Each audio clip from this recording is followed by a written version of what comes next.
Bushiroad just dropped the biggest ban list they have ever done. This is an actual bombshell. So first of all, in Standard, we got a choice restriction. Not of the two cards I thought, but I was half right there. Sonata and Lizelot cannot be in the same deck. So this way, you are basically forced to choose between your high roll early game card and your big buffer. So this is a pretty good hit.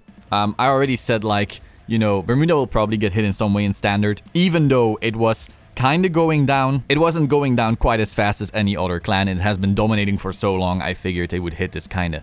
However, on the premium side, they went very far.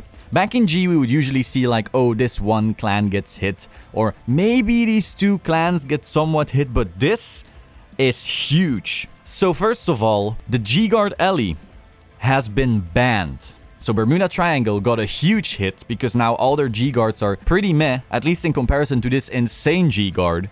So Ellie's just banned. Usually Bushi doesn't really ban. Like, they have had a few bans in the past, but usually it's always a limit. But obviously limiting Ellie to 1 wouldn't be the biggest hit, since they can still like flip it down. If they have a few Sentinels in there, it's still one of the best G-Guards in the game. Instead, they're like, you know what, banned. Ange has been limited to 1.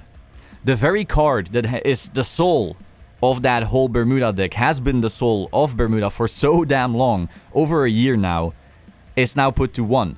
That means you can't keep on fetching another one, because obviously if they put it to 2, it would hurt the deck, but they could still endlessly just use it and keep soul blasting over it and then put it away with Spiana and search it again. So I understand that putting it to 2 wouldn't have worked, but they put it to 1.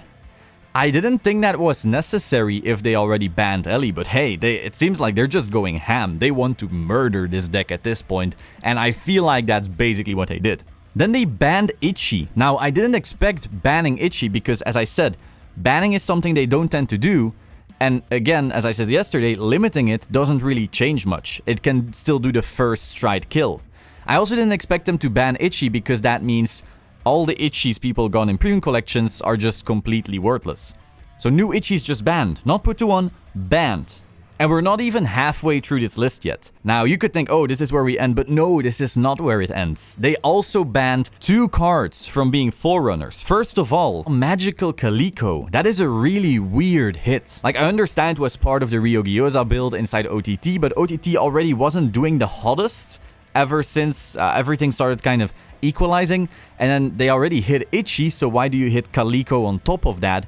That is really interesting. That is actually nuts. They're just, like I said, they want to murder some decks right here. G-Criff, meaning the Criff that creates the Ezel Superior Ride and makes it so much easier in Premium than in Standard. So because of this starter, Ezel relied on drawing only one specific card to do their Superior Ride, whereas in Standard they rely on drawing 2, and the Bowmains and the Ezel. That is no longer the case. Now in Premium you will also need the 2 cards if you want to play Ezel at all. And then finally, what is completely unexpected because the results just really aren't there as hard, they made a choice restriction so you can't put Jamio Kongo and Rine in the same deck. Numatao was in a weird way keeping certain things in check whilst also being kept in check by other decks, and so if you get rid of those checks, then obviously they themselves are just gonna run rampant. So I kinda understand them hitting them in this way if they're gonna hit the other things so hard. Now here is my big issue with the list. Now that you are getting rid of some of these very strong decks, Ezel and Bermuda are both checks to Neo Nectar, which is, I argue, the worst deck in Premium, as in the worst offender, because it is extremely easy to pilot and also insanely strong at the same time. And so you just got rid of Bermuda, which somewhat checks it, and you just got rid of Ezel, which somewhat checks it. What is checking it now? So if you, like, I didn't even consider them ever hitting Neo Nectar, because I never considered them hitting all of these things at once. But now that they did, it feels like they hit all the best decks and then just didn't consider the next row. And I feel like, damn, I just don't want Neo Nectar to be very good because it's so brain dead. It's not even funny. And I don't know, I just don't see many immediate checks to really counter it. Some people may say, oh, but Luard is going to be real good. Now, sure, Luard profits from this list. But if this list makes people play Neo, then Luard doesn't profit off this list at all. So that's going to be an interesting one.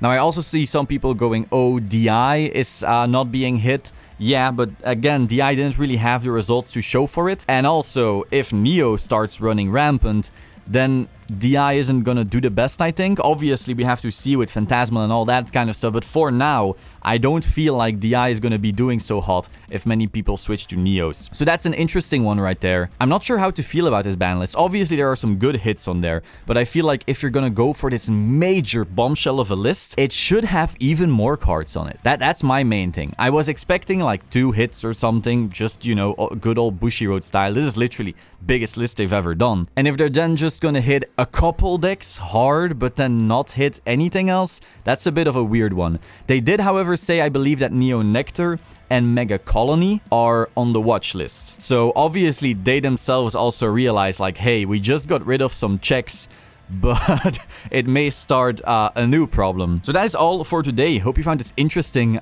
Be sure to let me know your thoughts in the comments down below. Have you been testing anything yet? Have you considered any spies? Because this really changes the format. In Standard, you just got rid of the Boogeyman, so now people can just consider, okay, I gotta start considering these new matchups, these new decks, and you don't have to consider like, you should actually play Bermuda because it's still best deck. You don't have that issue anymore, so that's really cool. Like, I had that issue. I was like, well, for BCS, I could run these new decks, and they're like a bit more interesting to play, but I could also just go first with Bermuda and win anyway. So now that that's kind of gone in a way, I do think that Standard is also in a better place. But Premium is being, whew, a lot of things are gonna change. So do tell me, subscribe to the Solemn Vanguard channel, and I will see you soon. Ciao.